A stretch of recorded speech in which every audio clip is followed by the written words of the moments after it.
हाय, आदाब, सलाम, नमस्कार, सत श्री अकाल। मैं रोशन कुशवाहा और आप देख रहे हैं times of Sitamarhi. Times of Sitamarhi में आपका स्वागत है। जी हाँ, मैं बात कर रहा हूँ बिहार की राजनीति और खासकर मैं बात कर रहा हूँ AIMM की, ऑल इंडिया मजलिस इत्तेहादुल मुसलमीन। जी हाँ, ऑल इंडिया मजलिस इत्तेहादुल मुसलमीन को बिहार में दोनों हाथ में अब लड्डू हो गया है। एक समय एमएम के नेता लोग हमेशा कहते थे कि यार हम लोग अछूत है, कोई हमसे गठबंधन करने के लिए तैयार नहीं है। लेकिन अब सिचुएशन ऐसा आ गया है कि अब डिसाइड करेंगे एमएम के नेता, बिहार के जो प्रदेश अध्यक्ष है, कि हम किसके गठबंधन में जाए। आप लोग सोच रहे होंगे कि भैया क्या बोल रहे हैं ये। जी हाँ, जो मैं अभी बताने वाला हूँ, आप लोग प्लीज पूरा वीडियो शुरू से अंत तक देखिए, आपको गणित समझ में आ जाएगा। कल तक अख्तरुल इमाम साहब, चाहे एमएम के जो भी दीवाने थे नेता, वो कह रहे थे कि भैया हम लोग अछूत है, हम लोगों से कोई गठबंधन करने के लिए तैयार नहीं। लेकिन बिहार की मौजूदा राजनीति में एक बार कांग्रेस ने साबित कर दिया है कि भैया जिस जिस तरह 1990 से पहले लालू यादव का दौर था, उसी तरह 1990 वाला दौर आरजेडी को ला देंगे। क्योंकि बहुत अकड़ हो गया था तेजस्वी यादव में। जब से तेजस्वी यादव का नेतृत्व आया है, तब से आप देख ही रहे हैं, कार्यकर्ता सहसंवाद यात्रा निकाला और अकेले दम पे कहीं कोई कांग्रेस का लेना देना नहीं, चाहे कोई भी वाम दल से लेना देना नहीं है, आप देख रहे हैं। लेकिन जिस तरह से कांग्रेस अब तैयारी कर ली है, कांग्रेस ने 2 आंधी और तूफान को भैया बिहार में भेज डाला है कि भैया अब देखो, अब आप लोगों के जिम्मे है कि बिहार में कैसे कांग्रेस ऊपर आएगी। जी हाँ, आंधी तूफान कौन है तो आप देख रहे हैं, कन्हैया कुमार प्लस पप्पू यादव। और ऊपर से कौन है, एक और है, तो वो है कृष्णा अल्लावरू, जो बिहार के चुनाव प्रभारी है। इसीलिए साफ साफ जो आरजेडी में अकड़ थी कल तक, वो अकड़ अब आरजेडी की भी धीरे धीरे समाप्त हो रही है। कांग्रेस का जो मिशन है भैया, कि अब हम बहुत दिन पिछलगुआ हो गए, अब हमें पीछे नहीं जाना है।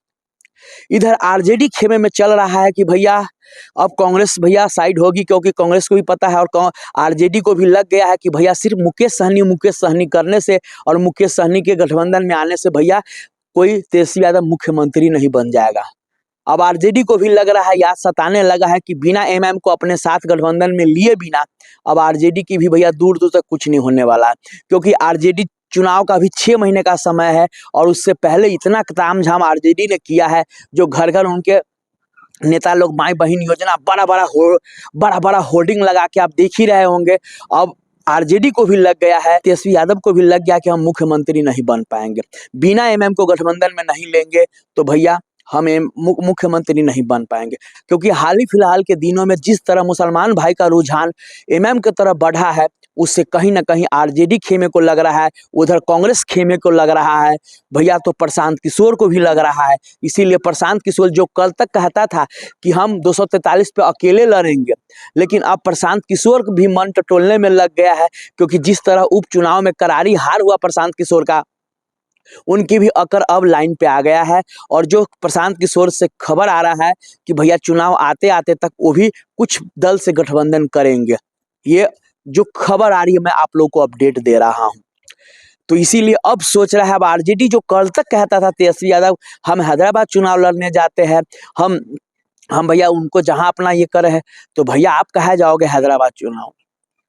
अब ओवैसी साहब के हाथों में, जो यहाँ पे ओवैसी साहब की पार्टी है बिहार में, और ओवैसी साहब के दोनों हाथों में लड्डू है भैया।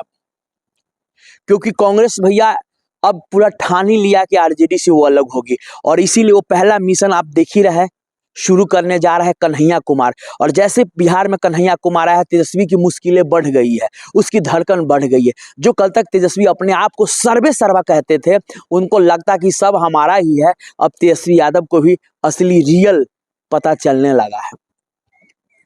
जो कन्हैया कुमार और पप्पू यादव का साफ कहना है कि अगर राहुल जी जिस तरह दक्षिण भारत में टाइम दिए हैं, उस तरह अगर बिहार में टाइम दे दे तो बिहार में अच्छा खासा रिजल्ट आ सकता है और किसी का मोहताज नहीं रहेगा। जो कोई पार्टी सामने वाला होगा वो हमारे पार्टी का मोहताज रहेगा। ये साफ कन्हैया कुमार और पप्पू यादव ने कह दिया और रियलिटी यही है।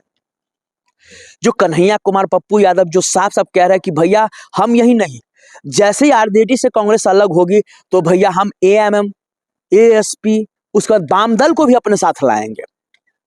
अब आरजेडी खेमे में हो रहा है कि नहीं भैया हमें एमएम को अब साथ में लेना ही होगा।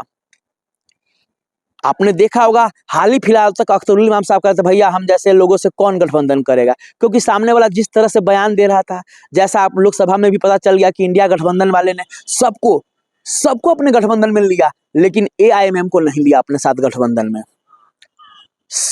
भाई कहावत है कि समय बलवान होता है, और समय जब बलवान होता है ना तो फिर उसके बाद अब यह AMM का समय आ गया है, ये आप याद रखना। अब आने वाला समय जो है AIMM का है। जो भी भाजपा विरोधी पार्टी है वो बिना AMM के चाह लेगी कि हम भाजपा का विरोध कर ले, वो नहीं होने वाला है। इसीलिए अब AMM को अपने साथ लेके और भाजपा को आप पूरी तरह हरा सकते हैं। यही खबर है कि भैया आने वाले दिनों में, बस कुछ ही दिनों में, जी हाँ मैं तो बता दूं आपको, ये रमजान के बाद आपको सारा पिक्चर क्लियर हो जाएगा कि RJD गठबंधन में जाएगी AMM, या फिर कांग्रेस वाले जो तीसरा मोर्चा बनने जा रहा है उसमें जाएगी, या फिर जनसुराज के साथ आ सकता है। जी हाँ, जनसुराज भी अब घोषणा करने वाली है बहुत जल्द गठबंधन के लिए, क्योंकि प्रशांत किशोर को भी अकल ठिकाने आ चुका है अब। तो इसीलिए AMM के हाथ में अब आने वाले दिनों में लड्डू ही लड्डू है। विशेष इस पे आप लोगों का क्या कहना है, सो प्लीज कमेंट करके जरूर बताएं। तब तक के लिए बाय बाय, टेक केयर, देखते रहिए टाइम्स ऑफ सीतामढ़ी।